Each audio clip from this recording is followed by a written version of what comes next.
Alam mo ba na pwede kang gumamit ng music dito na pwede mong gamitin sa iyong reels at saka sa iyong video. Mag-login muna kayo. Ayan, bago ninyo ma-open yan. At dyan, pag na-open nyo yan, ay madami kang makikita dyan na music na pwede mong gamitin. And punta ka sa Chrome, open mo yung Chrome mo, tapos pag na-open mo na yan, i-search mo yung Facebook Sound Collection. Ayan, na-search na natin, pinutin mo lang yan at ayan na, i-click mo yung Meta Sound Collection.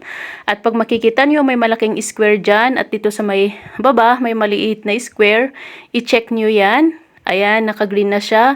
At agree, pindutin nyo yung agree. At ayan na nga, lumabas na yung mga music na pwede mong gamitin sa iyong reels o kaya sa iyong video. Ayan, para malaman mo kung ano yung magugustuhan mong music, pindutin mo ito.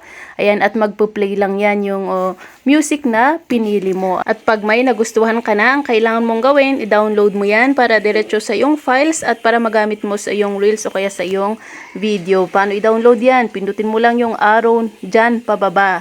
Ayan, pag pinindot mo na yan, automatic na yan na magda-download at diretso na sa inyong music. Try nating i-download itong number 1. Pindutin lang natin yung arrow dyan, pababa.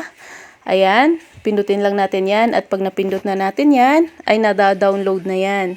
Ayan, kung makita nyo sa taas, ayan, file downloaded. Ayan, pwede nating o-open yan. At ayan na nga, nandyan na yan sa ating files. At pagkatapos nun, punta ka sa CapCut. Pindutin mo yung new project, pili ka ng gusto mong video. Halimbawa, ito yung pinili nating video. Ito yung lalagyan natin ng music. Ayan, pindutin mo lang yung add. At ayan na nga. At pindutin mo yung audio. Ayan, pag napindot mo na yan yung audio, yung sounds naman, yung pipindutin mo.